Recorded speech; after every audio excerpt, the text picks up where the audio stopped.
right, Kory, we're back. Here we are. Here we are. Last week we talked about the pillars and stepped through that kind of high-level overview, and now we're ready to move on to the next topic, the variables. The variables. Yeah. I wonder if people. I'm always curious because in our last podcast we really tried to just jump right into stuff, but I wonder if people are like, what kind of podcast is this where you don't spend like 5 minutes up front, like talking about nothing, you know? Yeah, maybe it's just because we are so awkward. We don't really know how to do the small talk part of a podcast. That's valid. And I don't know that we ever really will. So if you're into small talk stuff on podcasts, maybe this one isn't for you. But anyway, yeah. If you're into small talk on podcasts, I've got about 100,000 podcasts for you. Yeah, there's plenty of those out there. We're going to get right to the point. So last week we talked about considering the pillars, understanding what those basically load-bearing walls are of our structure, of our resilient structure. But today we're going on to that next step, which is considering the variables. And we've kind of alluded to this, right? We've talked about how everybody comes from a different place. But I think today we're really going to try and nail home how important those variables are, maybe what some of those variables are, break those out into some different categories, and just discuss why it's important that we do internalize those, that we understand those thoroughly and take them into account as we decide where to focus our time and attention and resources. Yeah, and I think although this is taking us time to kind of get through the initial steps of the framework and explain how this all works, I think it's well worth the time, because too often when people think about preparedness or resilience, they just see it as like a blanket approach. It's the same for everybody. And yet it's when you look at the pillars and how those relate to the variables that we're going to talk today about, and then you tie in like what specific risks come into play for you as an individual based on your situation. All of that is what should help you determine deliberate steps instead of just going with like whatever you feel like trying to do, actually doing something that's going to make a difference and help you reach your desired outcome. I think one of the most important things about this framework that maybe we haven't expressed super deeply is that what we're trying to get across is that you and I are not going to tell the listener exactly, precisely what they need to do step by step to become resilient. It's more, the framework is self-guided, right? So that each person can figure out for themselves. They can follow each step, and then by the end of that, they can say, okay, now I have figured out for myself exactly what I need to do. Now I can go do it. It's going to look different for everybody. You and I would have to make 100 million variables or 100 million different podcasts personalized to each possible variation of a person's circumstances, right? And that would not be possible. So we are saying that you as the listener, you have to take the responsibility into your own hands of deciphering who you are, what your variables are, what pillars you need to focus on, the whole framework. And then at the end, after we've gone through the framework, that's when we'll step through the different pieces, some of which will be more pertinent to you because you've already figured that out, right? Through the plan, through the framework. Some of it will be less pertinent. And so we're just trying to say, I guess, the important part here is the responsibility is on you, the listener, to look inwardly, figure out your own situation, and make your own plan. And then we will help through the steps of that plan. Yeah, the self-assessment is so important. And you can see why. Like when we talk about the pillars, for example, food, like every person on the planet needs food. Right. But how you're going to get that food, what that's going to look like for you is going to be very different from one situation to another. And in fact, in order to kind of really kick off this conversation today, Kory, you and I have come up with just a few example like personas, right? A couple of, we're just calling them person A, person B, and person C. And so as you're listening, think about how would preparedness and resilience look different for each of these people? And to introduce two categories of variables, maybe to think about as we're going into this, we break it into two different things. So Number one is variables that define what you're preparing for, and then also how you prepare. They are two separate things, right? Some of the variables might overlap, but think about, as we talk about these different personas, how this person might prepare and what they would prepare for. Good. So person A, imagine this person is a Black woman in her mid-60s. She has some pretty significant health issues. She's retired and she has quite a bit of time, but she doesn't have much of a budget. At this point, it's kind of a Social Security income. She lives in a suburban neighborhood in the Midwest in the United States, affiliated with a local religious community. And growing up, she would visit her grandparents. They had a ranch. And so that kind of instilled in her this like desire for self-sufficiency, and she understands the importance of resilience.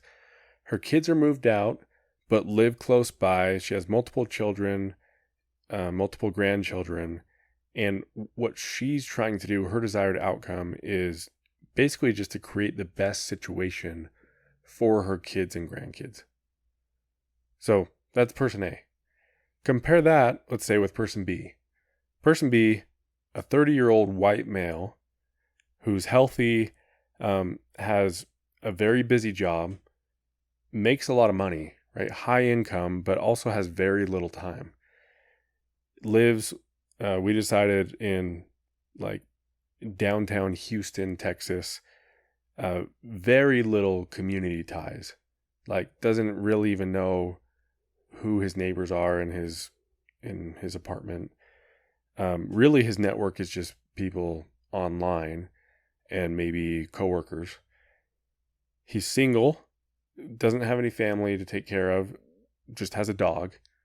And his desired outcome is, thinking about what's to come in the future, and as things might deteriorate, like, he just wants to have the highest level of comfort possible. So person A, person B, anything you want to say before I move on to Nope, person C? keep going. You're doing great. Okay, great. So person C, this is a 45-year-old female. She lives in the Philippines. She has pretty good income for her area there in the Philippines, a moderate amount of time, and has extremely strong community ties. Like, in her town or village, everyone is really close-knit. She has a large family. Her children are teenagers and young adults at this point. Her husband isn't really on board with the whole resiliency, preparedness thing, and is worried about like how that might come off to the community. But her desired outcome is she just really wants to help her town, her village, her community thrive during any sort of disaster that comes their way. So person A, person B, person C, very different situations. And you might start to think about how their unique situations determine the ways that they should prepare and what they should be preparing for. Yeah, and obviously we should just state here that when I said there was like 100 million different possibilities, right? These are 3 out of infinite number of circumstances that someone could live in. The genders, areas that they're living, the income, the races, all these things that we kind of brought into it, random, right? It's not like we're trying to stereotype any one person or any one situation, because there isn't any one situation. It's an infinite number. So I just want to nail that home. But it's just to highlight that there are extremely contrasting situations that people live in. We tend to view the world from whatever perspective we see it from, right? Kellan, you and I have our own unique place in these scenarios and our circumstances that certainly doesn't fit with any of those 3. And we view the world from that perspective, what we've grown up in. Everybody does. And it's a little bit of a paradigm shift to consider the worldview, the circumstances of other people, right? And how that affects how they would plan to become resilient. So just thinking about those 3 that you mentioned, and the idea of differing perspectives and paradigm shifts and all of that, when we think of resiliency, if I were to go listen to a resilience podcast or a prepping podcast, right? I'm thinking about all of it through my window, and I'm listening to what the person's saying, and they're giving me instructions or directions, tips on what I need to do. They might be laying it out and saying, you need to do this, this, this, and this. This is the most important for everybody. And I listen to that and I view that from my own circumstances, and maybe I 100% agree, maybe I don't agree, but I can guarantee that what that person's saying doesn't apply to everybody. And so, again, just to highlight the importance of doing this exercise for yourself, considering who are you? What area do you live in? How much time, how much income do you have? Start to piece this together about yourself, and understand how that's going to change the way that you prepare. We are about to talk about what the different variables are.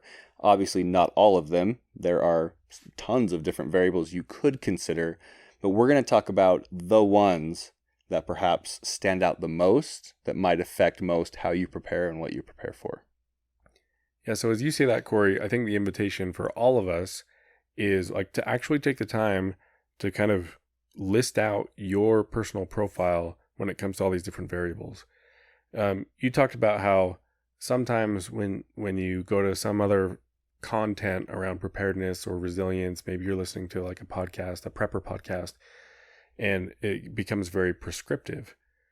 Think about that in terms of these people that we've just, these fake people that we've just outlined, person A, B, and C. If they all go listen to somebody who says, okay, here's the type of food that you need to have, and you need to have like 3 months worth of flour. Well, like depending on who you are and where you live, right? For the guy that's living like in downtown Houston, having 3 months worth of flour might not be the most useful thing. This lady living in the Philippines, maybe flour isn't like a key part of her normal diet, or maybe this person saying like, you need to have like 2 firearms and like you've got to have XYZ, and is spelling out like a prescriptive plan that might be very helpful for person A, but not for person B. Again, all based on their situation. So I can't even stress the importance enough of just determining first your desired outcome, and then as you're looking at all the things that you need to consider with the pillars that we've talked about, now tying in the variables, it's going to be well worth it as we move toward creating a specific plan that is tailored to you. Very well said. Thank you for clarifying it. So maybe let's dive into some of those variables. So as I said, there were kind of 2 categories, right? We've got how we prepare and what we prepare for.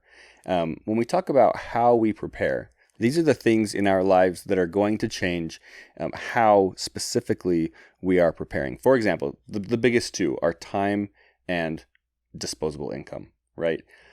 If I put it very like black and white or kind of bluntly, like a person who has all the money but no time is going to prepare in one way versus someone who has no money but a bunch of time. And they're both going to prepare different than somebody who has a ton of money and a ton of time, or no money and no time, right? You can look at it as kind of a matrix. Obviously, it's a spectrum, and you could fit anywhere on that spectrum.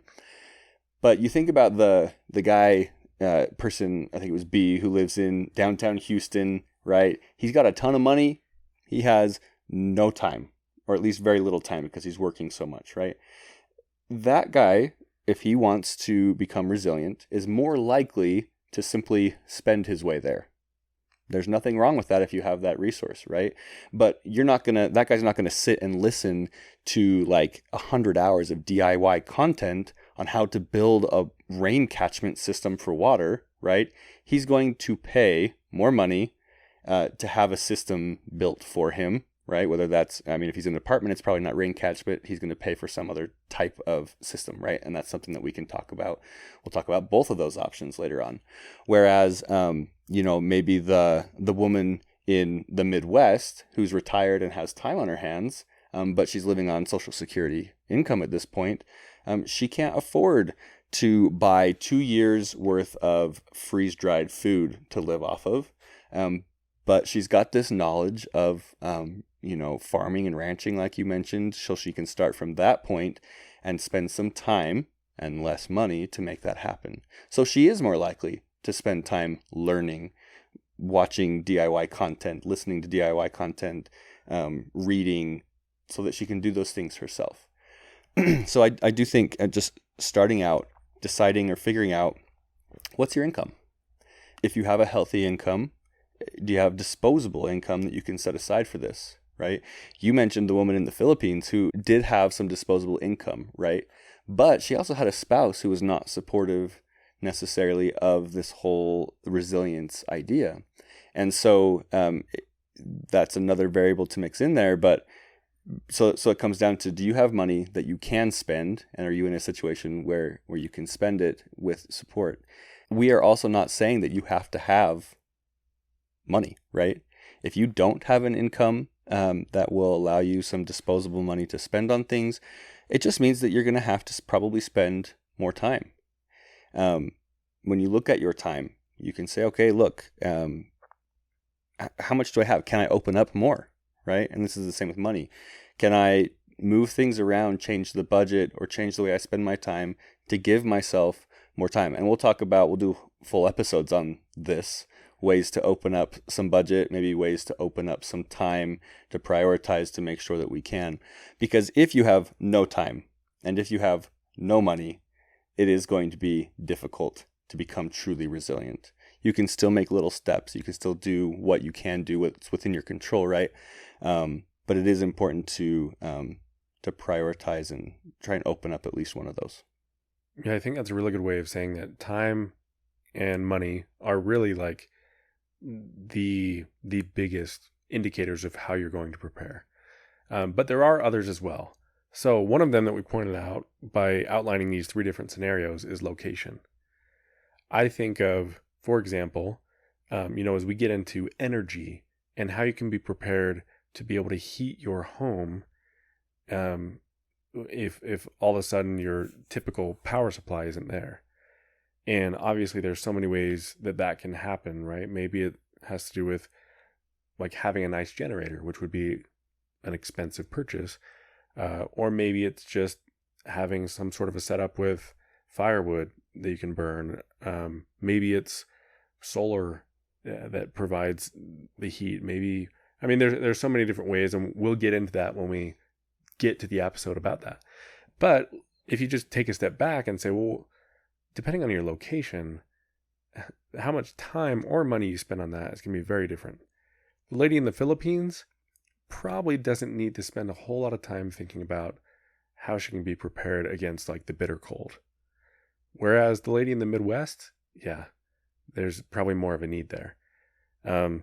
The guy in Houston, Houston doesn't usually get very cold, right? And so probably doesn't have to spend a whole lot of time or money. Then again, we saw the Texas freeze. And so it's kind of an outlying situation that if he really wants to be prepared, he can think about. But again, location just plays a huge part. And I think there's multiple facets to that. There's location in the sense of just like where you are in the world, right, on the globe. Geographically. Yeah. But there's also location in terms of like how close you are to certain local resources. The community type that you're in. Are you urban? Are you suburban? Are you rural? And of course, again, that's a huge spectrum. It's not like you're one of the 3, right? There's extremes on each end and everything in between. Absolutely. Yeah, well said. So, you think about maybe everyone is preparing for the same thing. Let's call it extreme cold weather. Even though in the Philippines, they're probably not. And in Texas, it's going to be a very rare case where they are. But for example, people in Texas, those who were not prepared for that did suffer, right? And people died from exposure. People died from carbon monoxide poisoning because they weren't prepared in the right ways.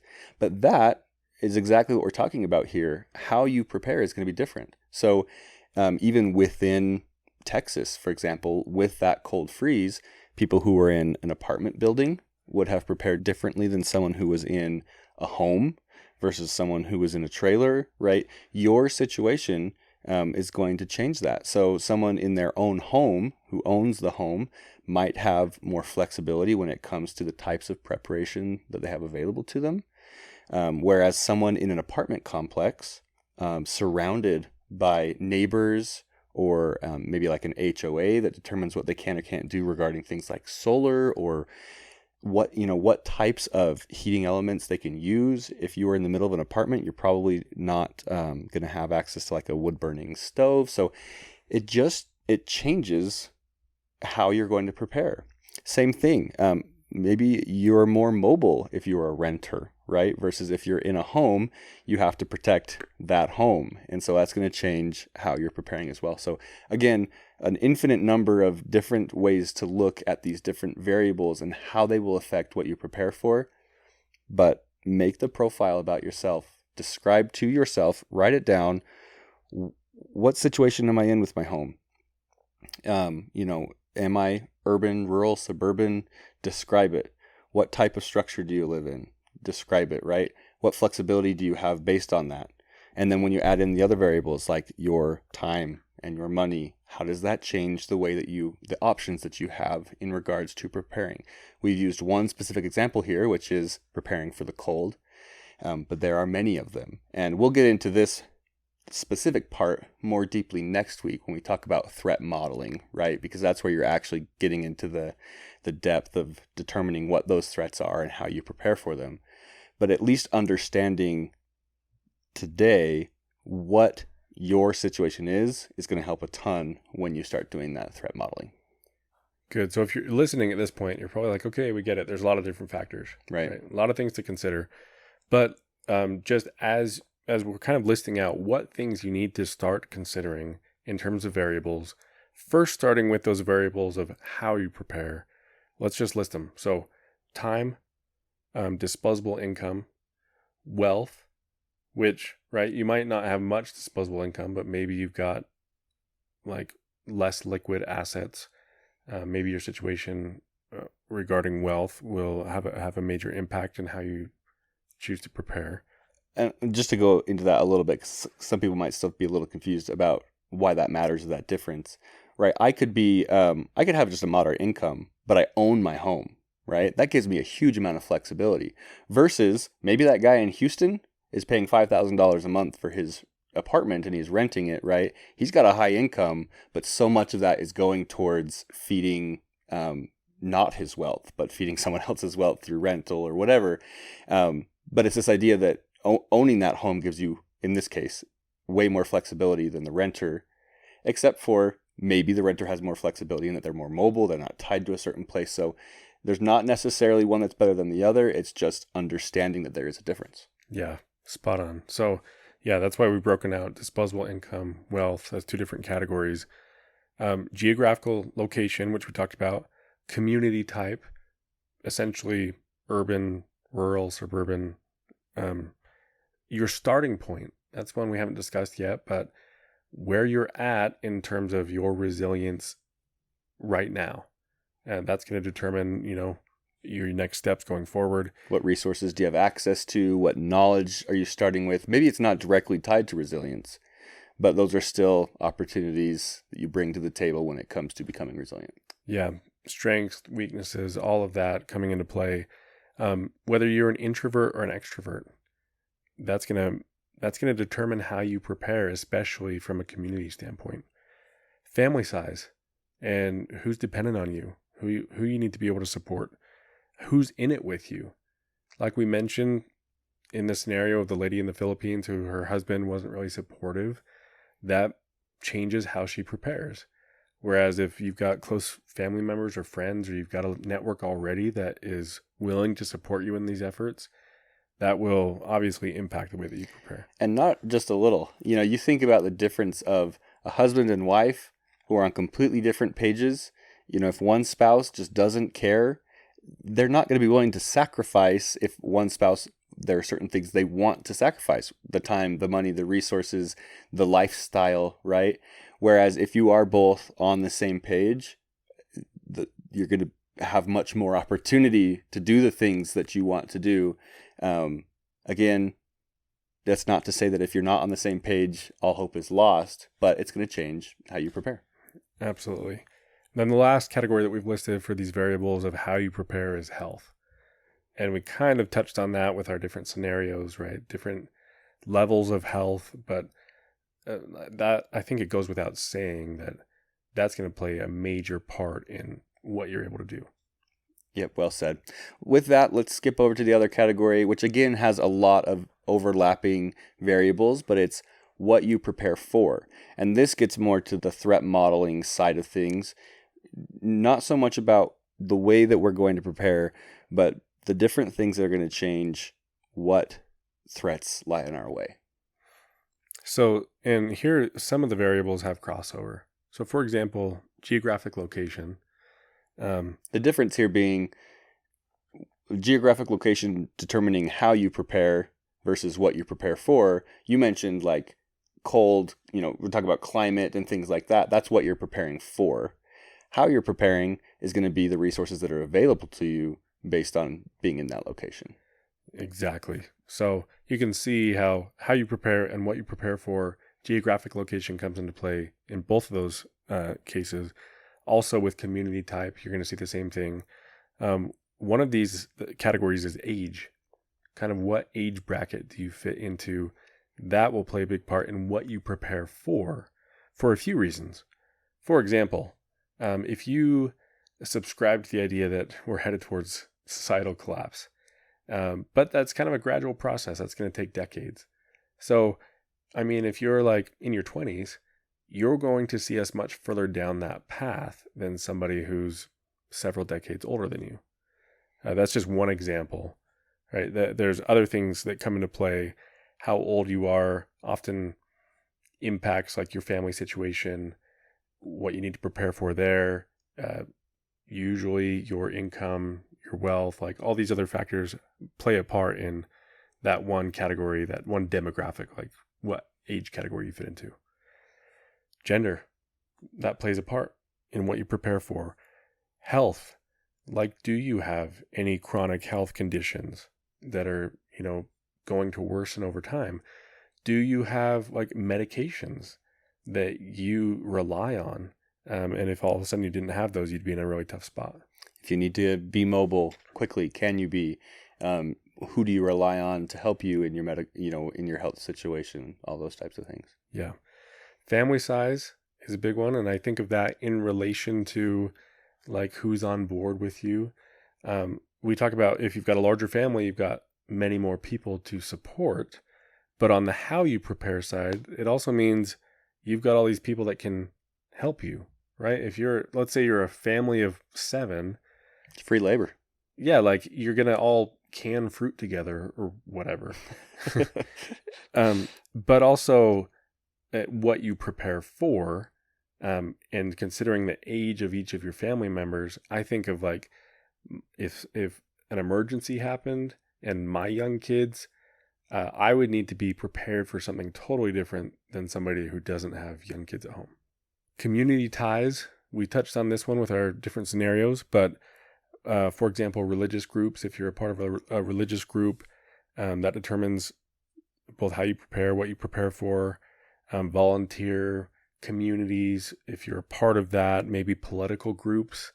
I mean, your political affiliation, depending on where you live in the world, can present certain risks in what you need to be prepared for. And you could say the same for, what religious group you belong to, depending on how the larger community views that group, which ties really closely into another one, which is minority status. Huge. That's a huge deal. Like you said, it ties right in because if you're in a religious group, for example, that's small or persecuted in an area, right, amongst a much larger group, you have to be aware of that. But there are so many more crucial minority status types, right? Race, gender, sexuality, ethnicity. There's so many things that tie in there. Minorities become targets, right? They become scapegoats. And I think so often in history, we've seen that happen. And so taking that into consideration, understanding who you are, if you fall into a minority group or minority status in your area, that is something that's really important to take into account and will change what you should be preparing for. Yeah, and you can see as we're talking through all of this how this will be a great segue into our next episode on threat modeling. But when I think of minority status, just here in the US, I think back to the last couple of years and like all of the marches in the streets and the Black Lives Matter protests, you know, social issues, police brutality. Like if you're a racial minority, then it was a very scary time, and there continue to be risks there. I think about what we're seeing right now. I know people that I associate with that are in the LGBT community are kind of high alarm right now. There are certain risks there because of like the political situation and just the larger social situation.